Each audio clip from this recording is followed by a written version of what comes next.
Selamat pagi, siang, sore Bu. Saya Leonardo Chu. Saya ingin mempresentasikan mengenai assignment 2 ini yang udah saya kerjakan. Tapi sebelum kita lanjut ke assignment 2 ini, saya ingin mereview sedikit mengenai assignment 1 sebelumnya.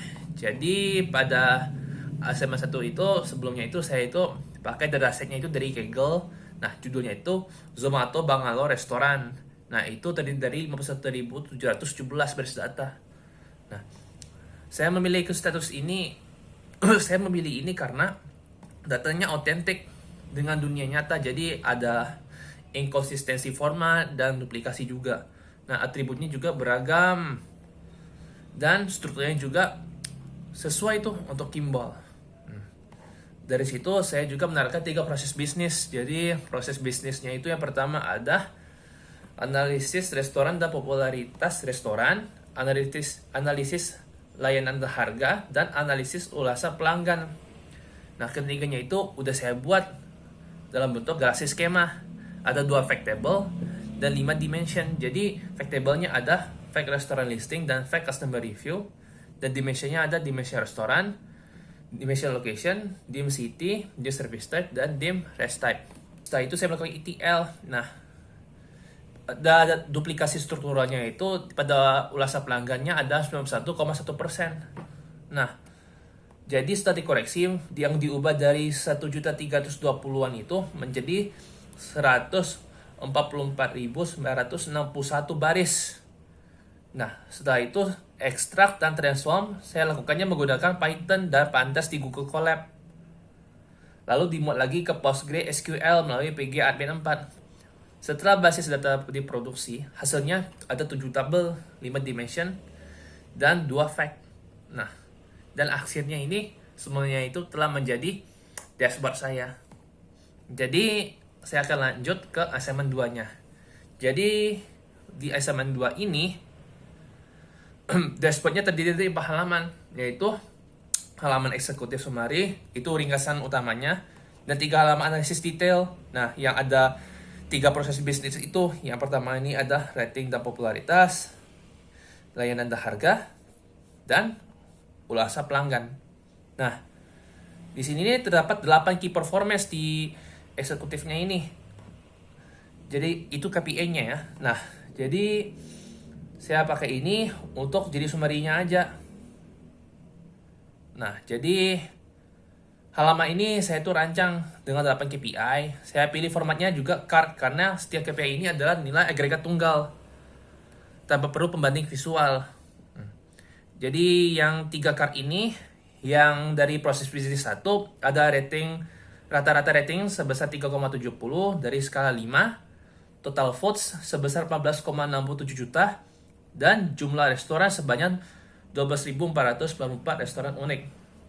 3 card yang berasal dari proses bisnis 2 ada rata-rata harga sebesar 555,43 rupiah India untuk 2 orang, dan persentase online order sebesar 58,87%, dan persentase reservasi meja juga sebesar 12,47%. Dan 2 cardnya itu terakhir ada dari proses bisnis yang ketiga, total ulasan sebanyak 144.961 ulasan, dan rata-rata rating ulasan sebesar 3,58 nilainya. Nah, setelah 8 KPI itu saya menambahkan 3 visualisasi pelengkapnya nih. Jadi agar ada perwakilannya dari eksekutif summary ini. Jadi yang pertama ini bar chart menunjukkan rata-rata rating per kategori layanan. Dora chart ini menunjukkan proporsi restoran yang menerima pesanan online, dan kolom chart yang menunjukkan distribusi rating pada ulasan pelanggan. Nah, di bagian bawah ini terdapat juga 4 tombol navigasi. Nah, ada eksekutif summary, rating dan popularitas, layanan dan harga, dan ulasan pelanggan. Yang akan membuat masing-masing nanti saya akan demonstrasikan nanti saya akan klik, saya akan tampilkan nanti. Nah, jadi sekarang aja deh. Nah, klik. Nah, jadi di halaman proses bisnis 1 ini ada 4 visualisasi utama. ada bar chart, rata-rata rating per kategori layanan, bar chart rata-rata rating per tipe restoran, dan tabel 10 restoran dengan rating tertinggi, dan scatter chart hubungan jumlah vote dengan rating restoran, dan ada satu slicer filter bernama nama kota. Slicer nama kota ini adalah salah satu fitur interaktif utama. Ini yang bisa milih kotanya, atau gak bisa cari juga di sini kotanya. Jadi saya bisa klik atau saya bisa search, nanti hasilnya akan berubah. Nah, nanti barnya juga berubah, tabelnya berubah, scatter chartnya berubah. Tergantung apa yang dipilih. Lalu ada drill down. Nah, saya terapkan itu pada bar chart rata-rata rating per restoran. Nah, jadi jika saya klik kanan nih, kategori delivery, lalu pilih drill down. Nah, nanti chartnya pecah tuh dari 22 dari 24 jadinya. Nah, terus sebagai perbandingan nih, saya buat drill down-nya berbeda, misalnya Buffett. Di sini saya menampilkan 9 dari 24 restoran. Nah, karena kayak casual dining, fine dining itu membuktikan bahwa nah ini udah berubah nih. Nah, jadi hasilnya ini drill down-nya ini udah bekerja akurat jadinya, maksudnya. Nah, gitu. Nah, terus pada top 10 restoran dengan rating tertinggi ini saya pakai fitur top N ya. Top N filter. Berdasarkan restoran ID. Bukan nama restorannya. Soalnya ini kalau pakai nama restoran itu jaringannya dengan banyak cabang. Nah, lalu di scatter chart menampilkan hubungan antara vote dan rating. Jumlah vote dan ratingnya ditampilin. Nah, jadi bisa dilihat nih, satu-satunya chart memiliki pertanyaan mengenai hubungan dua variabel numerik pada level individual juga. Nah, sesuatu yang tidak bisa dijawab juga oleh bar chart sebenarnya ini, maupun donut chart. Soalnya ini mereka berdua itu jarang pakainya itu sistemnya per kategori. Nah, jadi untuk masalah insight. Nah, jadi misalkan gini. Jadi gini, kalau misalkan dapat insight tuh. Nah, bayangkan nih, jadi seorang calon investor tuh mempertimbangkan mau buka usaha tuh di usaha kuliner di Bangalore. Jadi dia tuh bisa lihat dulu kayak rata-rata ratingnya gitu, keseluruhan di eksekutif sumarinya dulu. Nah, lalu menyaring area juga diminati lewat slicer kota, mengamati kategori layanan dengan rating tertinggi juga, lakukan drill down juga tuh bisa dilihat. Nah, bisa dipakai nih satu-satu nih, bisa dilihat nih. Nah, setelah itu jadi investornya itu bisa menilai, dia bisa ngambil keputusan mau nggak, cocok nggak di sini. Nah, itu insight-nya. Jadi itu. Lalu lanjut ke proses bisnis yang kedua, ada layanan dan harga. Nah, mengenai ini ada dua donut chart ya. Ada proporsi restoran menerima pesanan online dan proporsi restoran menyediakan reservasi meja. Nah, saya pilih bentuk donat ini karena kebetulannya menunjukkan hubungan kayak yes or no gitu, iya dan tidak. Nah, jadi kebetulannya ini udah digabungkan dan udah menunjukkannya hasilnya, jadi ada 28,7% untuk online order, namun ada 12,47% untuk reservasi meja. Nah, lalu ada dua bar chart juga di sini menunjukkan rata-rata harga per kategori layanan dan per tipe restoran. Sama seperti kayak bar chart di halaman sebelumnya, jadi saya pakai ini dalam bentuk horizontal juga bar chartnya. Nah, jadi kayak kategorinya seperti coastal dining, beverage shop, relatif panjang tuh, jadi lebih mudah dibaca daripada vertikal. Terus ada slicer nama kota juga, ya sama juga fungsinya kayak sebelumnya sih, bisa search, bisa pilih juga kayak sebelumnya, kayak mirip kayak sebelumnya. Nah, terus ada scatter chart juga. Jadi ini hubungan harga dengan rating restoran. Jadi ini nih menjawab pertanyaan yang mengenai apakah harga lebih tinggi otomatis menjamin ratingnya lebih baik. Jadi titik ini mewakili satu restoran gitu.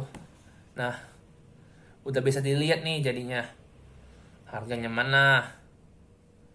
Terus yang mengenai ini horizontalnya ini nunjukin harga, dan vertikalnya ini nunjukin rating gitu.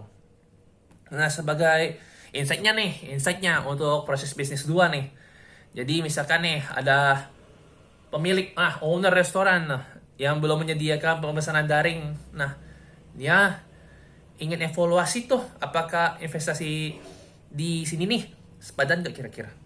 Jadi dia tuh bisa nyaring data sesuai lokasinya lewat slicer kota gitu, bisa dililit dulu, nah investigasi dulu, terus memeriksa donatur online-nya untuk lihat adopsinya, maksudnya yang online yang pakai makanan apa pesan makanan online itu banyak gak, terus bandingkan posisi harganya terhadap rata-rata pasar lewat bar chart.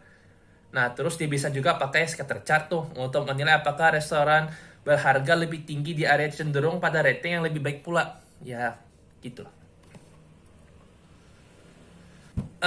Sebelumnya saya lupa bilang kalau pada proses bisnis 1 dan proses bisnis 2 ini saya menggunakan tombol navigasi untuk pindah-pindah ya. Yang tombol navigasi ini, nah itu juga sama kayak di halaman eksekutif summary itu. Jadi saya pindah-pindah pakai tombol ini. Nah, selanjutnya adalah proses bisnis ketiga, ulasan pelanggan. Jadi ini halaman terakhir. Jadi halaman ini sumber datanya bukan dari fact restoran listing, melainkan dari fact customer review. Jadi dengan grain yang jauh lebih detail. Satu baris di sini mewakili satu ulasan individu pelanggan, bukan satu listing restoran. Jadi ada 2 card juga di sini yang menunjukkan total ulasan sebanyak 144.961 ulasan. Itu hasil setelah proses duplikasi struktural itu yang di ETL itu, yang mengandung duplikasi yang sebanyak 91%. Nah, dan rata-rata rating card yang jumlahnya sebesar 3,58. Jadi angka ini bisa dibandingkan dengan card rata-rata rating di halaman proses bisnis yang pertama yang 3,70 itu angkanya, yang nilainya itu. Nah, jadi kedua fact table itu sebenarnya sama-sama terbuka restoran yang sama melalui di restoran, meskipun sumber datanya beda. Selanjutnya ada column chart. Ini nunjukin nih distribusi rating pada ulasan pelanggan. Jadi berbeda kayak bar chart horizontal, saya di sini pakainya vertikal. Nah, karena sumbu X-nya ini nilai numerik nih dari angka 1, lebih tepatnya nilai nih 1 sampai 5 gitu, ada koma-komanya 1,5, 2,5 gitu. Nah, jadi pola ini bisa ditangkap dalam bentuk kayak histogram gitu. Nah, terus selanjutnya ada slicer, ya sama juga sih kayak fungsi-fungsi sebelumnya sih, kayak cari, bisa pilih nama kotanya, bisa search juga nama kotanya. Ya, masih sama kayak fungsi halaman sebelumnya.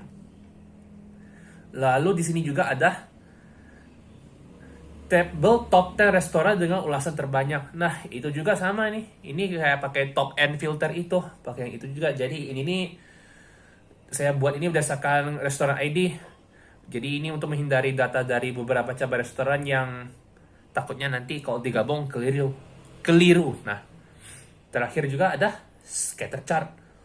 Hubungan panjang ulasan dengan rating ini nunjukin nih apakah ada kecenderungan hubungan antara seberapa panjang teks ulasan yang ditulis pelanggan dengan rating yang udah mereka berikan gitu. Nah, jadi sebagai insight untuk yang proses bisnis yang ketiga, bayang ini kayak misalkan kayak analisis pemasaran. Nah, analis ya, yang ingin memahami persepsi tuh pelanggan terhadap restoran tertentu, dia ingin mempelajarinya lebih dalam tuh dibandingkan sekedar cuma rate agregat. Jadi dia tuh bisa mencari tuh restoran mana yang dimaksud lewat slicer nama restoran itu, terus dibandingin rata-rata rating ulasannya terhadap rata-rata keseluruhan. Bisa juga dia memeriksa kolom chart untuk melihat apakah penilaian pelanggan konsisten, positif, atau justru terpolarisasi gitu. Lalu dia juga bisa memeriksa scatter chartnya untuk menelan memeriksa tuh pola-pola ulasan yang lebih panjang. Jadi saya akan sedikit mengulanginya agar lebih detail mengenai insight-nya. Jadi pada proses bisnis kedua ini ya, jadi insight pertama yang saya dapatkan itu positioning kategori layanan ternyata jauh lebih menentukan persepsi kualitas dibandingkan keputusan harga individual restoran. Ini jadi pada level per restoran ini korelasinya antara harga dan rating ternyata lemah hingga sedang sebesar 0,385. Namun ketika data diagresi per kategori layanan, korelasinya melonjak tuh jadi 0,857. Jadi 3 kategori dengan harga rata-rata tertinggi yaitu drinks and nightlife, pubs and bar, dan buffet. Itu adalah tepat 3 kategori dengan nilai rata-rata tertinggi pula. Jadi ini maksudnya menaikkan harga menu semata tanpa mengubah kategori atau segmen layanan kemungkinan besar tidak cukup mendongkrak rating sih. Jadi untuk upayanya ada posisinya ke kategori dengan ekspektasi kualitas lebih tinggi, tampak berkaitan lebih kuat dengan rating yang lebih baik. Jadi ini hubungan ini bersifatnya korelasional sebenarnya. Terus pada proses bisnis pertama, rating dan popularitas. Jadi insight yang kedua ini saya lihatnya rating tinggi dan popularitas ulasan ternyata merupakan dua pencapaian yang berbeda nih. Dan jarang banget terjadi bersamaan. Dari 20 entry pada tabel top 10 ini, top 10 rating tertinggi dan top 10 ulasan terbanyak, hanya satu restoran, Bresky Brewing Company, yang muncul pada kedua daftar sekaligus tuh. Jadi korelasi lah votes ratingnya juga, yang bernilainya 0,434. Jadi ini bisa dilihat dampaknya pelaku usaha ini yang mengejar visibilitas dan yang mengejar keunggulan kualitas semata memerlukan pendekatan yang berbeda. Karena keduanya itu tidak otomatis mengikuti satu sama lain. Jadi bagi calon investor juga ini berarti perlu mengevaluasi rating dan volume ulasan secara terpisah. Bukan menganggap salah satunya itu sudah cukup mewakili performa restoran secara keseluruhan. Lalu pada bar chart rata-rata rating. Nah ini nih insight ketiganya saya dapatin. Kategori delivery ini mendominasi volume pasar, namun justru memiliki persepsi kualitas rendah. Kategori ini mencakup 25.942 dari 51.717 total listing atau 50. Kategori ini 50,2% jauh melampaui kategori kedua terbesar dine out yang hanya mencapainya itu 17.779 listing. Namun delivery-nya justru menempati peringkat lebih rendah 3,85 di antara ketujuh kategori layanan. Jadi dapatnya cukup signifikan nih. Karena separuh bahasa itu beratanya di kategori ini. Peningkatan kualitas layanan sekecil apapun di segmen delivery berpotensi memberi dampak jauh lebih besar daripada persepsi kualitas industri restoran secara keseluruhan sih. Jadi dibandingkan upaya serupa seperti Buffett dan Pak Bas itu, ini jadi sekaligus menjadi peluang bagi pelaku usaha atau delivery biar mampu tampil lebih baik lagi dari yang biasa orang-orang lihat, atau biar lebih gampang menonjol. Jadi dari ketiga insight ini menunjukkan bahwa dashboard yang saya bangun itu tidak hanya menyajikan angka, tapi juga mampu mengarahkan pengambilan keputusan lah bagi usaha restoran, calon investor, atau maupun kayak pengguna lainnya juga. Ya itu aja sih. Jadi sekian atas presentasi saya. Terima kasih atas waktunya. Saya Leonardo Chu. Terima kasih.